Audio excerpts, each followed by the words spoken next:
ในค่ำคืนหนึ่ง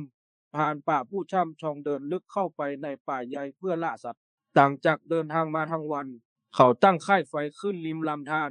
ท่ามกลางเสียงจิ้งหรีดและแมลงกลางคืนขณะนั่งพักผ่านได้ยินเสียงแปลกๆกองกออยกองกออยดังมาจากความมืดเขาขมวดคิ้วมองไปรอบๆแต่ไม่พบอะไรนอกจากต้นไม้สูงตะงานผ่านคิดว่าอาจเป็นเสียงของสัตว์ป่าจึงไม่ได้ใส่ใจนัก แต่ยิ่งเวลาผ่านไป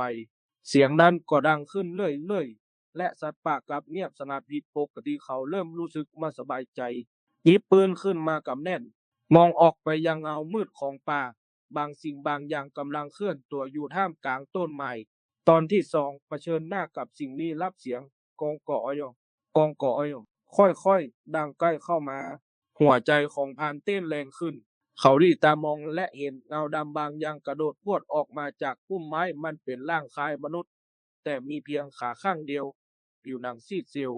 ดวงตาแดงกำ่ำและมีเขี้ยวแหลมคมที่กองกอยจ้องผ่านเขมิงผ่านสะดุ้งรีบยกปืนขึ้นยิงตองกระสุนพุ่งออกไปแต่พลาดเป้าที่กองกอยส่งเสียงกรีดร้องหน้าขนลุกก่อนจะกระโจนหายเข้าไปในความมืดทิ้งไว้เพียงเสียงกองกอยกองกอย ที่ค่อยๆไก่ออกไปผ่านบนโลชา